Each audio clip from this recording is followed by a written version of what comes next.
राजू एक होशियार लड़का था, आंखों में सपनों की चमक लिए।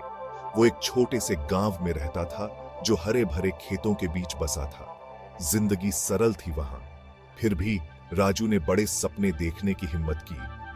वो अपने गांव से परे दुनिया देखना चाहता था। वो एक बड़े शहर की यूनिवर्सिटी में पढ़ने का सपना देखता था। वो कुछ अलग करना चाहता था। हर रात विशाल तारों से भरे आसमान के नीचे राजू अपनी मां को अपने सपनों के बारे में बताता।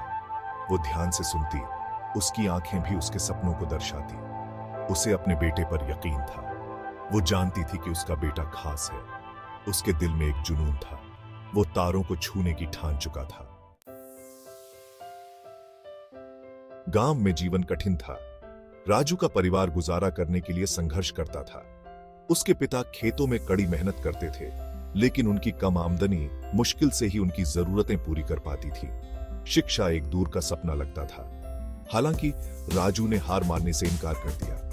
वो जानता था कि शिक्षा ही उसका एकमात्र हथियार है, गरीबी से लड़ने का हथियार, अपने सपनों को पाने का हथियार।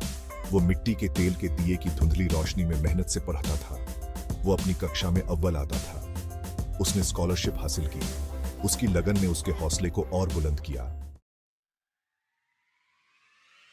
गांव वाले राजू को बहुत प्यार करते थे। उन्होंने उसमें एक खास प्रतिभा देखी। वो जानते थे कि वो कुछ बड़ा करने के लिए पैदा हुआ है। जब राजू की स्कॉलरशिप उसके सारे खर्चे उठाने के लिए कम पड़ गई, तो गांव वाले एक साथ आए। उन्होंने चंदा इकट्ठा किया। गांव के बुजुर्गों ने अपनी जमा पूंजी से दान दिया। महिलाओं ने मेला लगाया, हस्तशिल्प और घर के बने व्यंजन बेचे।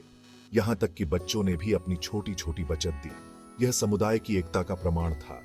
राजू आभारी था। उसने उनकी दरियादिली का कर्ज चुकाने का वादा किया। भाग 4। शहर की चुनौतियों का सामना। शहर शोर, भीड़ और अवसरों से भरा हुआ था। राजू ने उत्साह और घबराहट का मिला जुला अनुभव किया। उसे अपने परिवार और अपने गांव के सुख चैन की याद आती थी।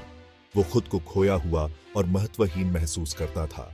उसने एक छोटा सा कमरा किराए पर लिया। उसने एक लोकल किताबों की दुकान पर पार्ट टाइम नौकरी ढूंढ ली। वो अपनी पढ़ाई के साथ साथ काम भी करता रहा।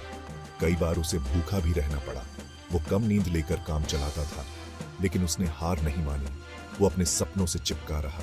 वो जानता था कि वो अपने गांव को निराश नहीं कर सकता। भाग 5। जीत और सफलता। साल बीतते गए। राजू की कड़ी मेहनत और लगन रंग लाई। उसने अपनी पढ़ाई में सफलता हासिल की। उसे पुरस्कार मिले। उसने अपनी यूनिवर्सिटी में टॉप रैंक हासिल की। उसका सपना आखिरकार साकार हो गया था। उसे एक बहुराष्ट्रीय कंपनी में एक प्रतिष्ठित नौकरी मिल गई। उसका भविष्य उज्जवल था। उसने वो हासिल कर लिया था जो उसने ठाना था। लेकिन तमाम सफलताओं के बीच वो अपनी जड़ें नहीं भूला। वो अपने परिवार और अपने गांव के बलिदानों को कभी नहीं भूला। भाग 6। आभार प्रकट करना और दूसरों को प्रेरित करना। राजू अपने गांव वापस लौटा, एक विजयी हीरो के रूप में नहीं, बल्कि मिट्टी के एक आभारी बेटे के रूप में। वो उस समुदाय को कुछ वापस देना चाहता था जिसने उसे पाला पोसा था। वो दूसरे बच्चों को बड़े सपने देखने के लिए प्रेरित करना चाहता था। उसने गरीब बच्चों के लिए एक स्कॉलरशिप फंड की स्थापना की। उसने एक लाइब्रेरी स्थापित की। उसे ऐसी किताबों से भर दिया जो नई दुनिया के द्वार खोलती थी। उसने अपनी कहानी गांव वालों के साथ साझा की। वो उम्मीद की किरण बन गया। उसने उन्हें दिखाया कि असंभव भी संभव हो सकता है। उसकी कहानी गांव में गूंज उठी, जिससे कई लोगों के दिलों में महत्वाकांक्षा की चिंगारी भड़क उठी। राजू ने न केवल अपने सपने पूरे किए थे, बल्कि उसने दूसरों के लिए भी रास्ते खोल दिए थे।